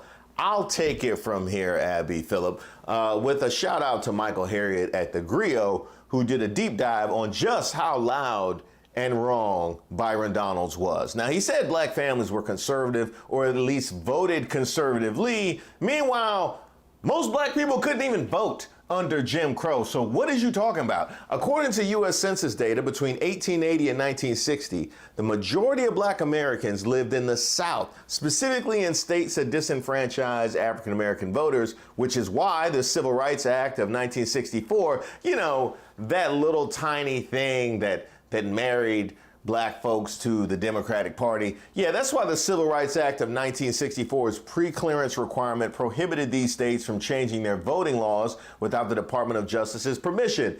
It is impossible to know what the majority of black Americans wanted under Jim Crow if they couldn't vote. And that's not to mention the ones who could vote did it under severe intimidation. So is that what you're taking as law when it comes to where black people were politically? Something that you cannot calculate and something that was rarely done, and if done, was done under significant duress. I think Kim Jong-un bragging about his voter turnout and the percentage he got thinks that is crooked. That is all the way left. That is like my wife bragging to me about my 2 kids voting her as our favorite parent. There's just no justice in that. There is absolutely nothing right about that, although they probably would do that. I think they probably would do that. That's why we don't have elections here in my house. But even if we consider the votes of black people who did vote, there was never a time in U.S. history when the majority of black voters supported conservative politics. Shortly after the Civil War, Southern Republicans initiated the anti-black Lily White movement to prevent black voters from gaining control of the party. Meanwhile, conservative Democrats didn't allow black people to attend their conventions officially until 1924. Now, although a majority of black voters supported Franklin Roosevelt's campaign, it wasn't until 1948 that most black voters identified as Democrats, 77% at the time. And by then, white voters had fled the Democratic Party because it was no longer conservative. So help me out with something, conservatives. On the one hand, you always like to call yourselves the party of Lincoln, right? We are the party of Lincoln, and you point to, and rightfully so, you point to the Democratic Party's very, very racist history and the fact that a lot of the vigilantism which victimized black people during that time was done by so-called Democrats. That's something that you love to throw out there. But here you have Byron Donalds claiming that black people were conservative at the time. And the conservative party would have been the Democrats. You know, the party that you love to point to chasing black people all around the South. So which one is it? Which one is it? Do you want to take credit for being the party of Lincoln, or do you want to own conservatism going back to the Civil War. You cannot have it both ways. Y'all absolutely y'all switch up more than 50 Cent. You really did. You switch up more than 50 Cent. I cannot follow your arguments. And for those of my viewers that were born before a certain date, they switch up more than the band switch. How about that? Now, if he wanted to assert that black families fared better at the time, how about the fact that in 1900, white households had about 9 times the wealth of black households? This disparity remained unchanged throughout Jim Crow, according to the Wealth of Two Nations, the U.S. Racial Wealth Gap, 1860 to 2020. However, in 2022, the average white family had $100 for every $15 held by black households.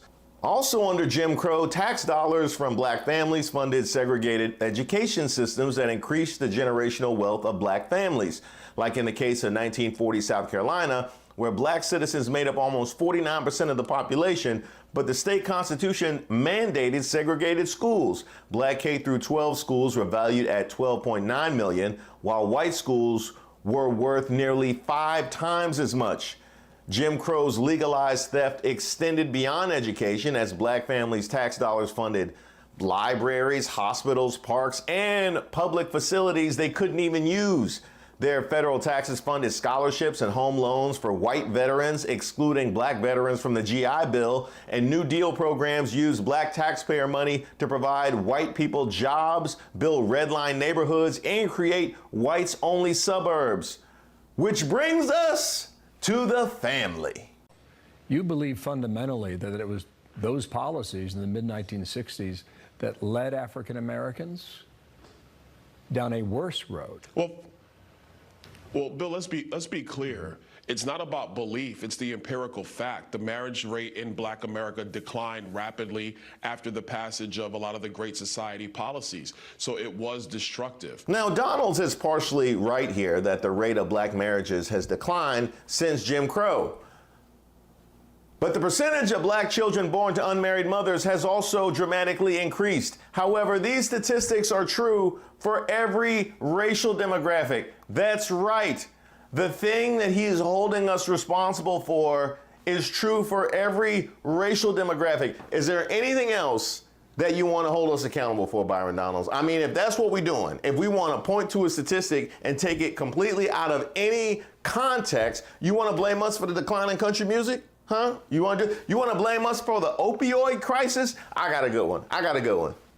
How about migrant crime? How about that? Yeah, you want to blame black folks for migrant crime? I wouldn't put it past the black conservative. Now, Byron Donalds' definition of family is based on marriage statistics, but researchers found no significant differences in how unmarried black families interact with their children compared to other races. The only notable difference is that white fathers spend significantly fewer days per month with their children than black fathers.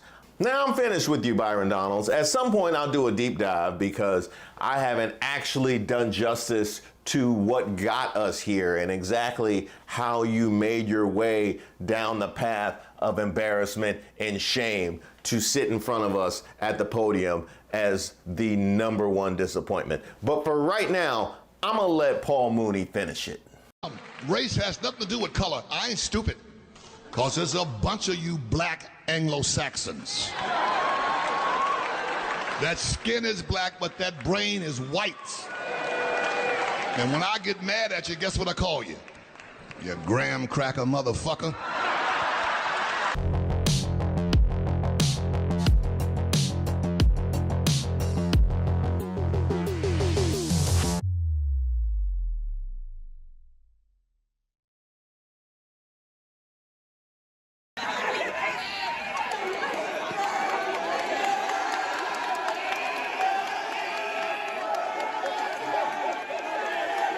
Here we are having national debates about anti-Semitism and kids feeling unsafe on campus.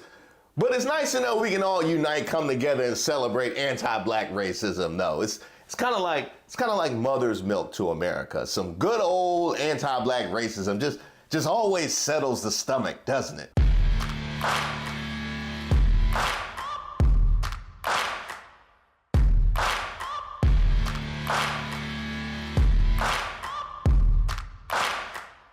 Welcome to Racist of the Week, where we expose the stupidity and hypocrisy of discrimination in hopes we can build a more perfect union. And also laugh. As usual, I would like to thank today's sponsor, Racism. And don't forget to like and subscribe to the page, and definitely leave me any possible suggestions for nominees in the comments. Today, we're going all the way down to good old Mississippi. And no, Brett Favre isn't on the take again. No, I just thought he should hear this. Our first nominee, Ole Miss. Now, this generally is the part where I set the scene, but the video does it so much better.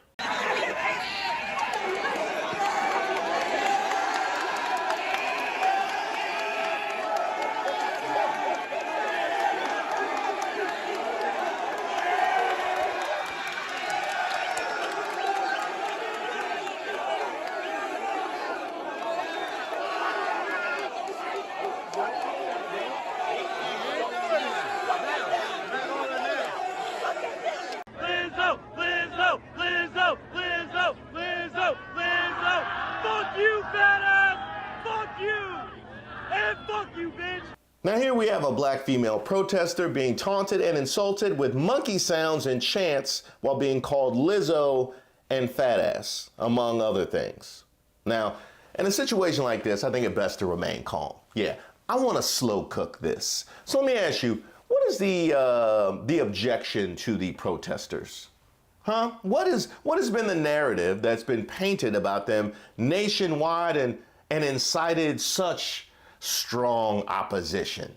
That they make other students feel unsafe, right? And that they're anti-Semitic or racist. So only in Mississippi, we feel perfectly fine going with our tried and true anti-black racism in the service of combating racism. Is that the thing? And you tell me, who should feel unsafe in this scene?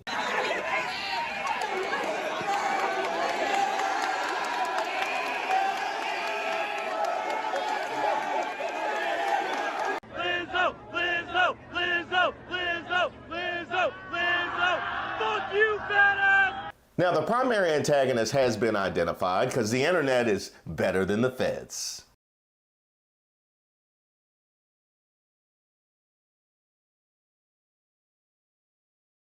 And this is the part where you would think that people would go and distance themselves from the event that turned so ugly, but then you wouldn't know Maga. No, they celebrated it.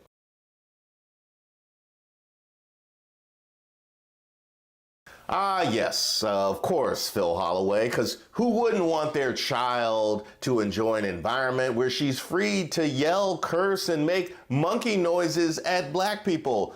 You know, to combat anti-Semitism, of course. And there was no shortage of this sentiment.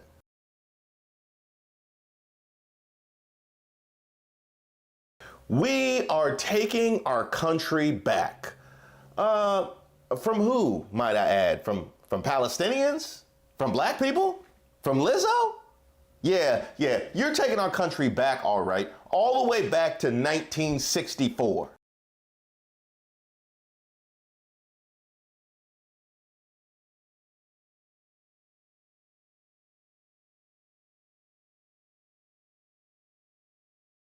Yeah, I see the resemblance. And I see why they call it Ole Miss. You might as well go back to Colonel Reb as your mascot, which, by the way, they kept until 2003.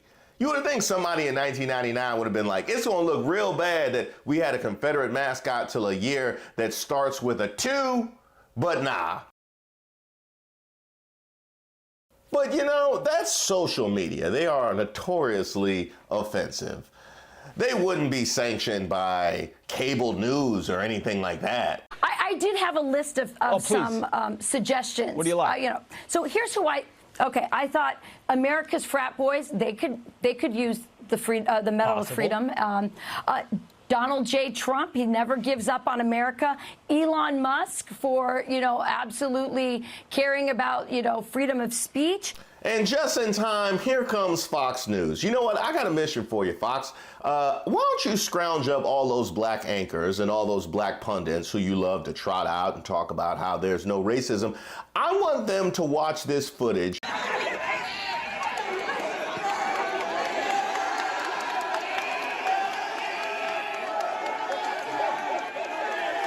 And give their commentary. Yeah, that is what I want. I want the Fox black anchors and commentators to come out and explain this. Not only explaining this, but explaining how you have somebody else go on their airwaves and say they should get the Presidential Medal of Honor. I would love to see it. Now, there is some good news in all this. At least no public officials or politicians got involved.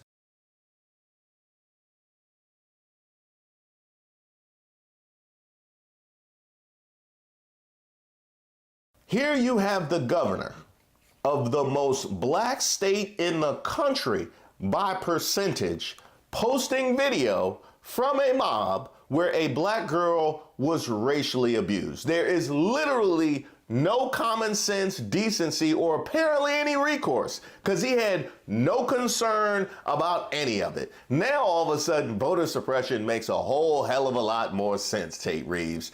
Here we are having national debates about anti-Semitism and kids feeling unsafe on campus. But it's nice to know we can all unite, come together, and celebrate anti-black racism. No, it's kind of like mother's milk to America. Some good old anti-black racism just always settles the stomach, doesn't it? Now the ignorance doesn't stop there. The video the governor posted was the kids singing the national anthem, which also got me thinking, the anthem and taking our country back. So let me see if I got this MAGA math straight. So the students objecting to the way our tax dollars are being spent overseas are the ones we're demonizing because we want to be America first by giving a blank check to Israel that has universal health care and free 4-year college. What part of America first is that? I need to know what part of America first is that. We gonna stand together and sing the anthem to support another country with no oversight or say in how that money is being spent. I see why Mississippi is one of the last in education.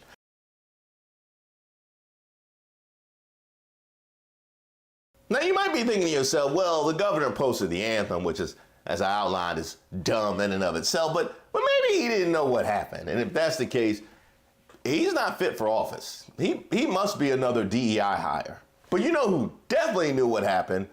Georgia Congressman Mike Collins.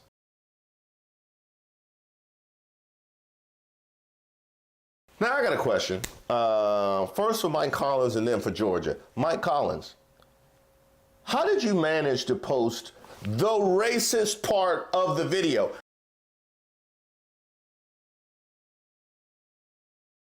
I mean, there was a lot of other portions of the video you could have posted.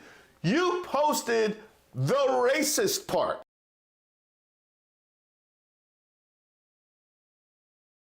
You posted the part where they were making the monkey noises at the black woman. You have absolutely no cause for denial when you post the actual racist part. That is like somebody posting all their crime plans on Instagram or doing the money phone immediately after committing said crime, which sadly still happens in 2024. Now, Georgia, here's the part where I need to holler at you. You have given us Marjorie Taylor Greene, Rick Allen, the dude who uses the Bible to inform his foreign policy decisions, because I remember, what was it, Leviticus that said ye shall follow Benjamin Netanyahu? I believe it was Leviticus. And this dude who posts the racist part on social media. I mean, how dumb you gotta be to post the actual racist part? I think the most popular college students right now are the ones at UNC. God bless those UNC frat guys for taking down the Palestinian flag and putting up Old Glory. Giving us some hope there that not all college students have gone woke. They should be celebrated for, and what be more rare is their bravery. Now I see why he's the nominee.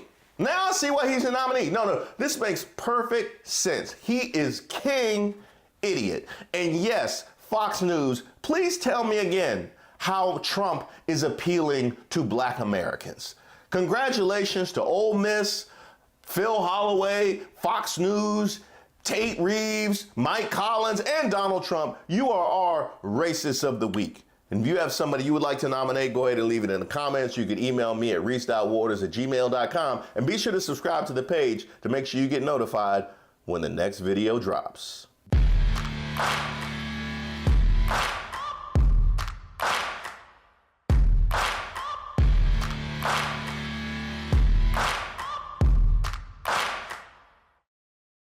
The reason we're all here is to support President Donald Trump. And I'm also the Assistant State Director of Brexit. Yay!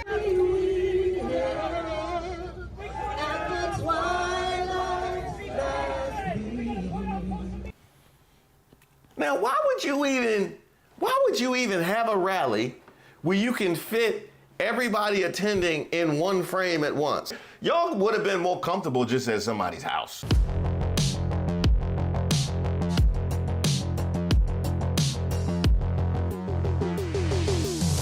Hi, my name is Reese Waters, and I'm troubled. Don't forget to like the video and subscribe to the page. Now, Donald Trump is headed to the South Bronx later this week, and I'm going to admit, sleeping in court so you can go to work right afterwards is solid multitasking. But let's see what things look like on the ground. USA, USA, USA, USA. Okay, that's pretty impressive. Oh, wait, no, what's that? Oh, it was fake?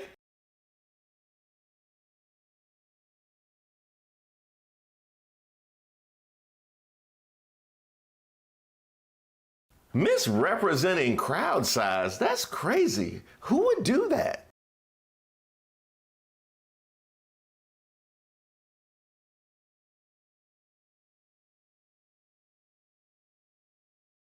Okay, what does it really look like?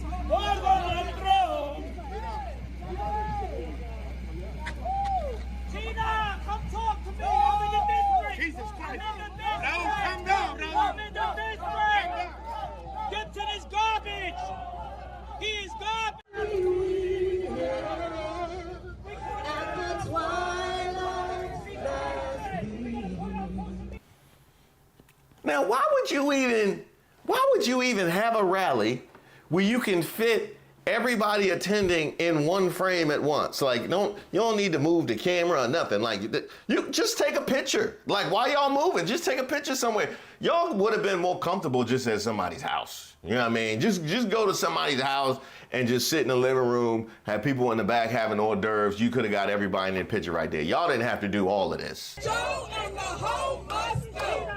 Joe and the hoe must go.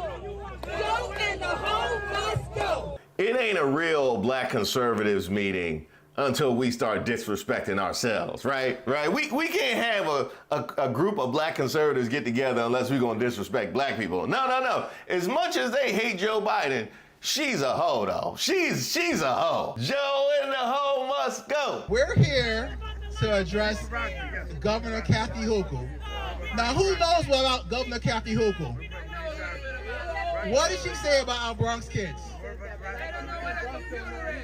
They don't know what a computer is, right?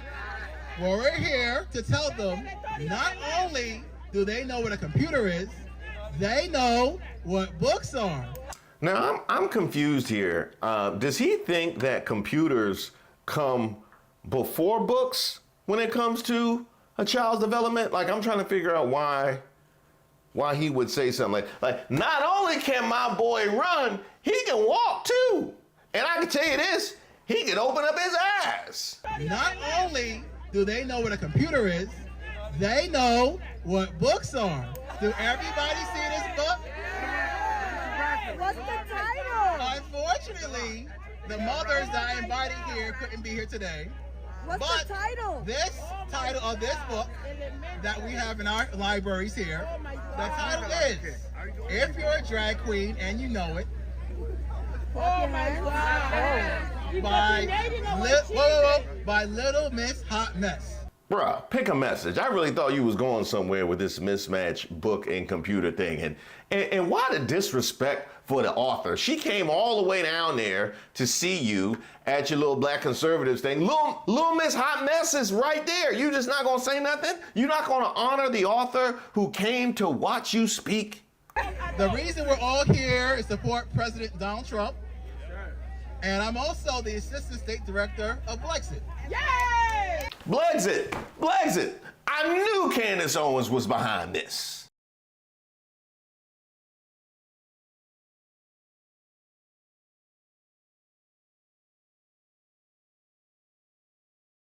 Black exit the Democratic plantation mentality of thinking. And we're here to say that Black lives. Thank you very much, family. I'm sorry, did you say Black Lives Maga? Black lives. Black Lives Maga. That's what we're doing now? That's what we're doing now, Black Lives Maga. Like y'all can't come up with y'all own sayings at all. No justice, no cheese. No justice, no cheese. Ha, ha, ha. I'm black and I'm loud. Because I know you ain't proud. I got it. I'm black and I'm cowed. But while we're on the topic of Black Lives Maga, you ever wonder what Marjorie Taylor Greene would be like if she was brown? I shout out my patriots from Albany, from Buffalo, from Rochester. I shout them all out. We need to come out of the closet. There's patriots that are listening to the sound of my voice behind those windows that are afraid to come out of the closet. You need to come out of the closet and let yourself be known. Truly terrifying. Like, even more so. We got to come together, Latino, Black Americans, white Americans, Jew Americans, to save this country. They are only interested in stripping us of our sovereignty, stripping us of our rights, stripping us of our religious rights, stripping us of our freedom of speech. They are moving fast, and we have to get together to make sure we support Donald Trump, to make sure we have somebody in the White House that will stand up for us. Oh, taking over our sovereignty. How about our votes not mattering because of rampant election denials? How about that, or our religious rights? So I guess if you have one religion just immerse itself into our federal government, which was actually forbidden by the founding fathers, but if you were to have one religion just immerse itself into our federal government, that probably would infringe upon religious rights and freedom of speech. Boy, do I got to tell you about what's going on these college campuses. You're in the Bronx. You're not too far away from the epicenter. What is it about these people and their complete ignorance of what is going on in the world? You know what? The governor was right. Kathy Hochul was right when she said they in the Bronx, they don't know how to use computers. She was just wrong when she was talking about the kids. It's the adults that can't use computers up here. It's May 18th, 2024. I'm here with my friend Derek Gibson. Derek is the organizer of this event. We are in the Bronx, and this is Blacks for Trump event. Thank you so much for organizing this and for all of your hard work that you've done across the nation. Well, thank you. This is Black Patriot Rally for Trump. We out and about. We're going to different cities across America, waking our community up, the black community. What we're trying to do is break the loyalty from the Democrat Party that has taken our votes for granted for the last 7 or 8 decades. It's time to wake up. It's time to move on and try to get our community a piece of the American dream. We concentrate on sealing records, expunging records. We're doing a host of other things also. And I want to say something while I'm standing here about reparation, because I wasn't a reparation until about 4 years ago. And what brought me around to reparation is when I seen how the U.S. government give other countries billions and billions of dollars, and I seen they open their border up, and my tax dollars are taking care of illegal aliens, educating them, schooling them, paying for their medical care and all. But this was a promise to the descendants of slaves of America was we get reparation, and we never got it. It's time to follow through on that. Since we got trillions and billions we give to Ukraine and other countries, why not spend it on the foundation of Black Americans? It's going to help the USA economy. People say, well, Derek, you've never been a slave. I was like, those people coming across the border have never been a U.S. citizen, but they're getting money in the form of reparation, as you would say. So now I'm a full-blown reparation, and we have got to get what was promised to us. And I can tell you, President Trump support this message, and he think it should be done. Oh, you think these people about to give you some reparations? But I would ask, do you want a check for a few $1,000s, or do you want a father who's in your life and married to your mother? The lawfare that is being used against President Trump as a Black man, I can tell you from the Black community, this is how we've been done for decades. The justice system put things on us, put innocent Blacks in jail. There's so much going on, so we can connect with President Trump and what he's doing. He just happened to be an orange man. They're using on him now in the form of president. So we feel you, President Trump. We with you 100%. We got your back, and you're gonna be surprised until you're probably gonna have probably 40% of the Black community coming over to your team. I love that, and I have known you for several years. We met here in New York City when Derek was running for governor of this great state. Wait a minute. He looks familiar. Don't he look familiar to you? I know him from somewhere. I'm here to support President Trump. You want to know why I'm here to support President Trump? Because they done did Black men like this for decades. Make up charges and put them, so I know Trump is innocent. I support Trump against this corrupt, two-tiered justice system. That's why I'm here to show my support as a Black man for Trump. And I'm wearing my shirt, Niggas for Trump 2024, and I mean that. What do you think about the indictment? Oh, it's a bunch of bullshit. It's going around the country. You know, Fannie Willis, she went to school with my sister. She was full of shit. So she's a puppet for the white liberal that is controlling everything. She's in front, but the white liberal back there pulling those strings, telling her what to do. That's what I think about her, making a fool of herself. Do you think it's going to help his election? Of course it is. It's going to elevate him all the way. I think we should make Trump king. That's how I feel. We should make him king. Wouldn't that be kind of like communistic? No, that's nowhere near communist. Now, we just going to make him king, but we still got our freedoms and rights for everything. He for that. Yeah, Trump for king 2024. That's actually my URL. I own that URL. You own that URL? Can I get your name? Really? Oh, my name is Niggas for Trump 2024. I can't Derek write that. I knew it. I knew it. I knew it. Good afternoon. I'm in front of Trump Tower, Niggas for Trump 2024. Y'all know who I am. Now get mad. I don't care nothing about your damn feelings. Your feelings already been hurt for like 8 decades. Come on, man. You've been loyal to them Democrats. They ain't did a damn thing for you. Niggas for Trump 2024. Have a good day. Now, I can understand you wanting to put that behind you since you're running for office and all. You trying to clean up your act.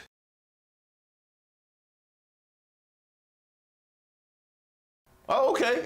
Never mind. You do you, player. Black lives. Black lives. Black lives. Thank you very much, family.